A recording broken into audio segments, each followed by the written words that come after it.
What was that? Bez. Good afternoon and welcome to a slightly subdued rolling with the punches. Yeah. We're here reacting to the Brunson versus Holland main card, UFC in Vegas 22.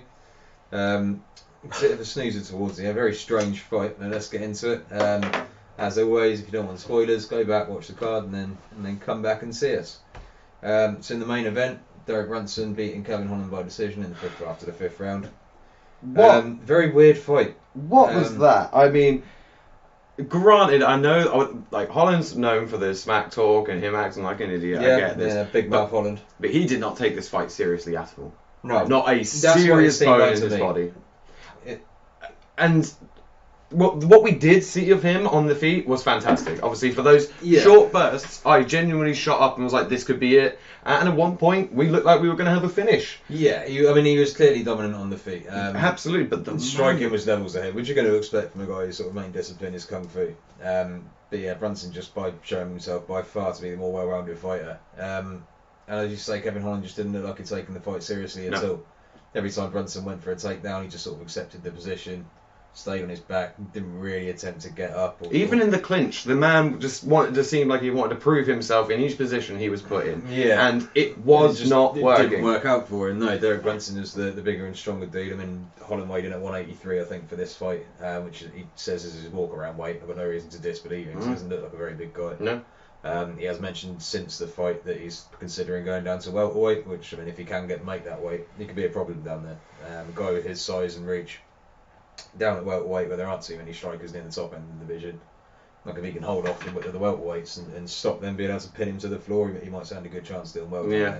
There, no, maybe, but I don't want to say instantly that he is undersized for middleweight, to be honest. I mean, I think his size wasn't the problem in this so much as he just didn't show any effort to get up at all. No, not at all. Too busy talking shit, so he talked smack to Khabib rather than taking any corner advice. Like I said, at the end of the fight, he took Brunson down. He's cheering like he'd won the fight. Like, yeah, let's go, take it.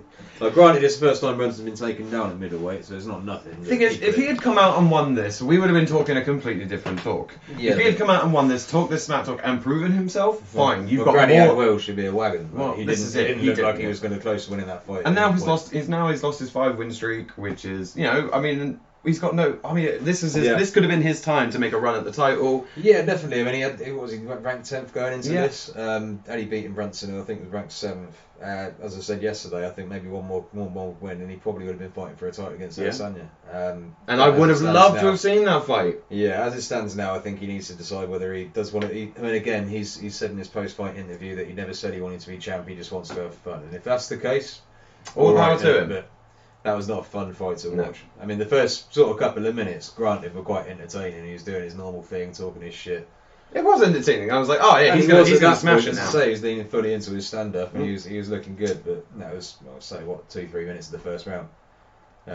After that, every round was rinse, repeat, and start on the feet, and spend a couple of minutes there, and then Kevin Holland ended up on his back, and that was that. At no point did he never attempted to push off the hips. No. He never attempted to get a whizzer. He just didn't try and get up. No, I mean, we had one failed attempt at an armbar, which he should have been doing a lot of the time. If he had made it seem like he was more scary on the floor, he might have had a little bit more of a problem. He would have been forced to get to the feet a little bit more. He wasn't really throwing elbows. He wasn't particularly attempting to strike at all. No, he just did attempt a couple of strikes, which, I mean, one of them got kind of close, but I mean, to be fair to Holland, he defended it well. And this is it. Like, he's a black belt under Travis Slater. It's not like he hasn't got a ground game. And I get no answer for the wrestling. I get it's mind games they're playing. I get it's mind games he's playing. But when it's clearly not working, you got to try and beat the other guy up. Like, come on. The first kind of 10 minutes or so, that this wrestling was going to be a problem, and he needs to change his game plan in some way. And he just never did. He went back to talking rubbish to Khabib in the corner. I don't get what he was trying to do. But it was a good win for Derek Brunson. As I say, him now, he's on a 2 or 3 fight win streak. He's starting to put his own sort of good win streak together. So, I mean, another win. I mean, this could propel him sort of closer to the top 5. Another good win. He could find himself in the title conversation himself. So. Yeah, one of them's come out looking good out of it. I think Kevin Holland needs to decide what he wants to do with his career at this point. Yeah. If he wants to become champ, I think he has got the tools to do it. He just needs to knuckle down a bit more. And this stuff's all entertaining when it works, but when you lose it and get beat up and still continuing to jabber at everyone, use your energy to win the fight, man. Don't worry about telling us what a good time you're having. Yeah, he's made a bad decision tonight. Yeah, there's been similar criticisms against like Michel Pereira in the welterweight division. Very entertaining capoeira fighter, but he spends half his time doing backflips and God knows what that you don't need to do and not winning in the fight. Which, when he comes out and wins, great. That all looks very artistic and clever. When you're wasting all your energy doing something other than fighting and then lose, so why didn't you put that energy in and try to win? So. Yeah, not a great night out for Kevin Holland. That's his win streak. No, this is it. Win streak over. Onto the next, onto the co-main event, which was a little bit more exciting. Yeah, Max Griffin fighting Kane and Song. There was a last-minute co-main event. Gregor Gillespie versus Brad Riddell was supposed to be the main event, co-main in the first place, and that got called off. I think about an hour before the fight card started. Which was a shame. COVID-19 protocols apparently affecting Gregor Gillespie or his camp. Don't know how that's happened. I mean, they go through so many tests and stuff to get into this supposed bubble in the first place. I don't know how they're still testing positive on the day of the fight. Well, it's not going to matter soon, is it? It doesn't matter because America's not opening up soon. I mean, at least it shows they're testing, if nothing else. For now. But yeah, that one got called off. So yeah, Max Griffin and Keenan Song was the new co-main event, and to be honest, it lived up. Max Griffin really took advantage of his his step up there. He won, I think, about 2 minutes into the first round. Fairly clean knockout. Marley slightly by landing a strike to the back of Song's head when he was unconscious on the floor. Yeah, I mean, but again, when you're in the moment, I'd more put it on the referee to get in the way and stop the fight than I'd do the fight if it's carrying on. But he was asleep, man. He was told to keep fighting until the referee splits you up, and he did just that. Yeah, Song was well and truly flat out. Impressive win from Griffin. I think at 35, he probably is a bit old to be making any sort of title aspirations. But he did get the 50 grand bonus for the knockout, which is going to help him, as they mentioned on the broadcast. He's just all the power to him, being a good father. And he looked like he had a lot of fun out there. And before, during, and after the fight, he was smiling, he was laughing, sticking his tongue out. He's having a good time. Jazz, so absolutely. Impressive win for him. I think Song Keenan was another one that was on a win streak, and he snapped that. So the next one was a bit of a. I think actually that was that was the first time Max Griffin's got back-to-back wins in the UFC. Good for him. He's been in for a long time and he's been very sort of up and down, but he managed to pull one out the bag there, so fair play to him. Women's strawweight bout. Oh yeah, this is an awful This was fight. A weird one. This is certainly one to go and make your dinner during if you're watching the card back. Dominant performance from Montserrat Ruiz. Absolutely. She sort of established one position during the fight, the sort of the scarf hold on the floor, and that was that. She never made any attempt to really get a finish from it. Sort of obligatory strikes here and there just to stop the ref standing him up, but Shambai just couldn't get anything going off. And it showed at the end of the fight. There was a little bit of heat at the end of the fight. Yeah. I mean, Cheyenne Buys has since come out and said, when we looked on the broadcast, I thought that Ruiz had spat at Buys. You didn't think it was the case. No, I thought she was just talking trash. Cheyenne Buys has come out since said that Montserrat Ruiz did spit at her. The video evidence doesn't really seem to conclusively back that up, so it's hard to tell really. But yeah, there's certainly some bad blood still between those ladies, but very dominant performance from Ruiz. I think it's her first win in the UFC. And in all fairness, granted, she had one position and she found it and it worked and she knew she kept that. Yeah, I mean, it was a very dull fight, but really it's up to if you don't want to keep taken down and put in the same position, then do something about it. Yeah, and Bates wasn't able to fight a way out of that really until about the last 10 seconds of the final round. It was very unimpressive from Bates. Very unimpressive. And it's a shame because, I mean, she came in through the Contender Series. She had a ton of hype behind her. Her husband as well also fights in the UFC. Also fought on this card and also had a bad night. He was knocked out, I think, in round 1 or 2 of his fight to open up the card. So a bad night for the Bays family there. I mean, I'm hoping Cheyenne Buys can come back in maybe against some more of a striking orientated fighter and see what she can do. But that was worrying, the way she got taken down so easily. Granted, by a Mexican national champion. Yeah, no, absolutely. No, but she didn't get taken down and controlled for 14 and a half, or what was it, 9 minutes of ground control time they gave to her in the end. It's not a good look, but good win for Ruiz. We'll see if she can cause some problems in that strawweight division because it's not sort of wrestling heavy down there. Someone of her calibre. Could be a problem. I just wonder whether 5 foot of height might get in her way against some of the longer fighters in that division. But she is very short. We'll see. I mean, out of the 3-4 women's divisions, that's the one where the belt seems to change hands far more often. I mean, 125 you got Shevchenko, and then everywhere up you got Nunes. Whereas 125, no one's really defended that belt consistently since Jacek lost it. I think actually that title fight's coming up soon. Namajunas versus Weili. It's one of the triple header for the first fight card that Dana White's putting on with a full audience. Yes, and for the lightweight bout. Yeah, which we'll get on to soon. Absolutely. But next one one after that is your fight of the night. Fight of the night. This guy is. If this guy's going to make a run for the belt, I'm supporting him all the way. This was an impressive certainly performance. couldn't do a lot more to start putting his name forward. Adrian Yanez, what a guy. Knocking out Gustavo Lopez in the third round of their fight. Impressive performance from Yanez, man. That hand speed was something else. And again, this pure accuracy. This man knew exactly when to strike. Right, the whole thing was a kickboxing match rather than an MMA fight. So yeah. it'd be interesting to see whether he can deal with the wrestling game as well. But certainly on the feet, he looks to have no problems. The accuracy was there. The hand speed was there. As the broadcaster said, he did look like a mini Jorge Masvidal. Yeah. He couldn't really have done a lot better. He looked very patient. And a couple of times he looked close to a finish, and he didn't kind of try and rush it and blow out his whole gas tank looking for a finish that wasn't there.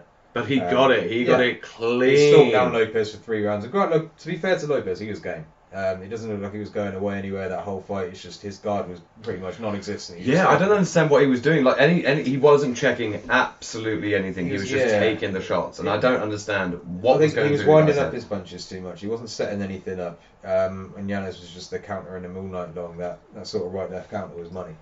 And every time he went in to strike, he would just back out. There was no pressure coming from him at all. Yanez was just free to move about. No. There was more than once where, I think about halfway through the second round, where you could tell Lopez had been wobbled a couple of times, and he just didn't want to engage in the way that he had. He was certainly even his corner was telling him, "We need to see him fight. We need to see you fight." But then he went out. We tried to see him fight, and he got knocked down. To be fair, it's what happens. You go out on your shield, and if you're going to go hunting for the finish, as his corner told him he needs to do in the third round. He did get a bit reckless, and it cost him. Yanez, as I say, such an accurate striker. It's not often you get a walk-off KO in the bantamweight division, but exactly what he did. Gustavo Lopez sort of face planted straight on the canvas. Fine afterwards, obviously. Absolutely, yeah. But it was a clear-cut knockout. Yeah, no. But a very, very important performance for Yanez there. I think in the bantamweight division, the title picture's really hotting up there at the moment. Obviously playing hot potatoes between Yan and Sterling. Dillashaw's coming back. Absolutely, this is a great time to make a run. He'll be right up there. Got a couple of aging vets in Cruz and Aldo. Well, he's called out for a match in his hometown. He wants on that Texas card, which I think a lot of people are going to, because that is the rumoured one, I believe. Is that the one with the lightweight fight? Or is that the one with the lightweight fight? Yeah. So a lot of people are going to be wanting on that card. I hope he gets it. To be honest, he had a call out at the end of the fight for Nathan Manus. He needs to work on his mic game. I'm sorry. Yeah, he seemed like he was trying to. He was trying to talk a little bit tough towards the end, and it just didn't really suit him so much. It made me giggle a little bit. He's nice. He's like Wonder Boy, wasn't he? I think that's it. Just play to your strengths. But no, like I say, he could have done a lot more. Dominant performance from him. Excellent finish. Had a call out ready at the end. I'd already called him out, so it's a fight he's likely to get. Hopefully they'll find space around that. Even on the prelims, I would happily sit there and stay up for that. Yeah, definitely. He's been nothing but entertaining since he came in, so fair play to him. And then opening up the main card, Taito Ivasa versus the debuting Harry Hunsucker. It was an absolutely stunning knockout. Can't say it wasn't. It wasn't even really a clean knockout. I'll tell you what I was impressed with from Tuivasa. Tuivasa there winning, about a minute or so into the first round, won it a minute and a half. By TKO. His striking did look improved in the sense that he was mixing it up with leg kicks and setting up his shots a bit better. Harry Hunsucker, he got knocked out in a minute and a half, so there's not a lot you can say about him. But he did look like, in the time he was fighting, hand speed didn't look bad. Whether he can compete against the upper echelons of the division is to be questioned. And Tuivasa isn't even ranked at the moment, and he got flattened. But it might be first fight nerves. A lot of people do that in their debut in the UFC. He took the fight on 4 days' notice. There's always credit to be had there. Yeah. In generally short notice fighters like that, Dana will give him another shot. So, although it did look like two sort of overweight dads fighting outside a pub, certainly not peak. I wouldn't put them up against people like Francis Ngannou and Derek Lewis. It's a nice way to open the card, wasn't it? Yeah. It was alright. And then, like I said, I thought it was a great knockout. It was fantastic. Guy was out cold, but those heavyweights do get hard. Those leg kicks, like when Tuivasa landed 4 or 5 of them, and Hunsucker's legs were already buckling. So there's some real power there, and he did credit his coach, who said he's been working a lot more on his striking, which I hope he has. Tuivasa, he came into the UFC with a few knockouts against some aging vets, but he was he'd just run in and bum rush people. And because he's fighting older fighters with a knackered chin, he's got away with it. As soon as he got put in against anyone even halfway decent, he kind of got found out. So, I'm hoping his game does improve. He's still young enough that he could make a decent run if he wanted to. Certainly got the size there. He's weighed in pretty much on the heavyweight limit. You know, so we can get a bit of a Derek Lewis vibe about him going. I mean, in terms of the main card, I mean, I think it was pretty solid. I mean, again, there wasn't not a lot of movement for the divisions, but a lot of up and comers coming up. We're seeing a lot of potential. For the most part, the fights were entertaining. Cheyenne Buys versus Montserrat Ruiz, again, probably not one to watch, but it was a dominant performance, and you can't say say better than that in terms of Ruiz needing to get her first UFC win. Couldn't have done more. From an audience. Great performance from Max Griffin. Great performance from Adrian. Same with Holland and Brunson. I think Holland's talking was far more interesting than any of the fighting he did. Yeah. He just didn't really live up to expectations, that one. I think a lot of people were hoping Holland would kind of take the next step up. He's only 28. He's a young guy. I think if he could have got an impressive victory here tonight, he could be fighting against Adesanya soon. But he's going to have to take a step back. Decide what division he wants to fight in, and decide how serious he wants to be. He says he don't want to be champion, fine, but don't book him against Derek Brunson's of the world. Stick him down the bottom of the top 15. And you can make an joke and make a joke out of them, but I mean it's not going to work in the higher. It's not going to work on the higher level. Well, no, overall, like I say, not a bad main card for a fight night card. And the prelims were decent as well, actually. A lot of finishes on the prelims. We already mentioned Cheyenne Buys' husband JP also getting beaten this evening, although by knockout to open up the card. Yep. Montel Jackson performed against the debuting Jesse Strader, coming out with a knockout victory quite quickly there. To be honest, Strader just looked outmatched. Jackson, I think, is on a 4 or 5 fight win streak, possibly even longer than that. And he's looked fairly solid down at the bottom end of the bantamweight division, so I think it's a tough fight for Strader to come into. Again, I would hope he'd be given another chance, and hopefully against someone who's a bit lower down the ranking. Yeah.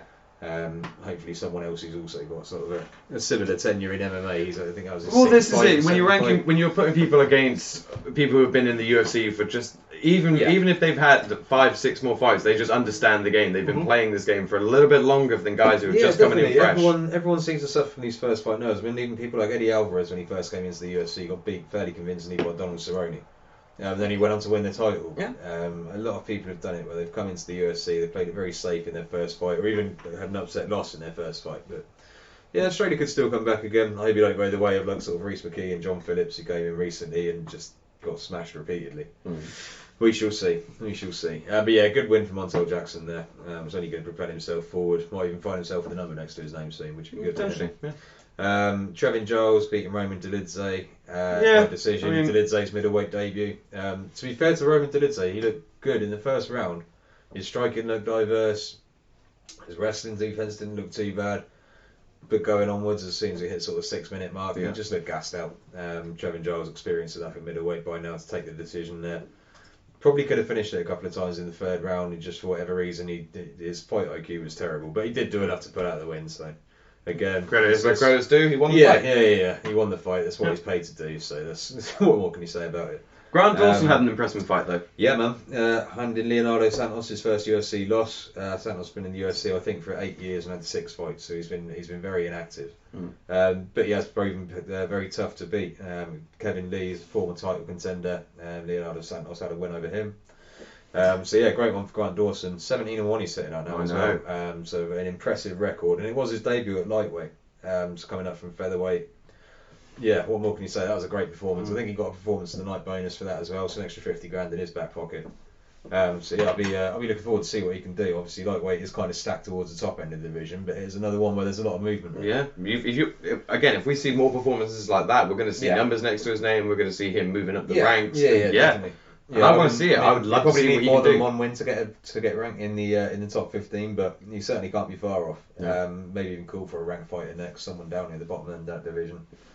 We'll see who takes it. Paul Felder's always up for a scrap, maybe someone like that. Might be a bit too ahead of him for now, but you never know. And then to close out the prelim card, Marion Hano and Macy Chiasson. To be honest, this again, as I say, was my fight of the night. Both ladies got extremely bloodied up and left it all out there. Chiasson winning by decision, which is not overly surprising. I mean, Hano's in her 40s now, I think. Yeah. Probably fighting one of her last fights in MMA, and she was kind of there for the taking. It's just another name for Chiasson to get on her resume, which she did. She went out there and did what she needed to do. So she's definitely climbing up the rankings there. It's not like you couldn't do some fresh contenders at the top of that division. So, yeah, great performance for her. Be looking forward to see what she can do going on. I think that leaves her, 8-1? 8-1. 8-1. Yeah, can't see a lot. I can see a lot of good things in her future. Still a young contender. and see what she can do as she climbs further up. Obviously, like I say, times are tight at the top, but you could definitely do with some fresh blood at there. So. Anyway, next week we're back for the UFC 260. Slight news about that card, disappointing. They came through at the start of the broadcast last night. Brian Ortega versus Alex Volkanovski is now off the card. Yes. Losing one title fight. Another one. One of his team, whether it's him or a cornerman, I'm not sure, but suffering from COVID-19 complications. So that fight's been rescheduled. They're not looking to sort of get another person to step in for an interim title or anything of that accord. So I'm glad we'll still be able to see that fight. It's just disappointing it won't be on next weekend. But we do still have the heavyweight title at the top. Which is what we're excited about. Yeah, division's been stagnating for so long. There's been, I think, two different people fought for the title in the last 4 years. So it's nice to see it moving. It's nice to see it moving. Back in Big Frank to get the win there, but come on, Ngannou. Yeah, let's go. Is never to be counted out, so it will be an entertaining. I want to see Ngannou Lewis, so that's what I want. We'll see if Ngannou's moved on since the last fight. It's hard to tell really, because I think since he lost to Stiopic, he spent about 4 or 5 minutes in the cage, if that. So it's hard to tell whether his wrestling game really has improved. I don't know how much those 3 DC fights would have taken out of Stipe. So it's if nothing else, I think it's definitely going to play out different from the first fight. In what way that happens, we don't know, but we'll be here for it. To see it. We'll be there before and after. So we shall see you next Saturday, Saturday afternoon for Rolling with the Punches for the preview of that one.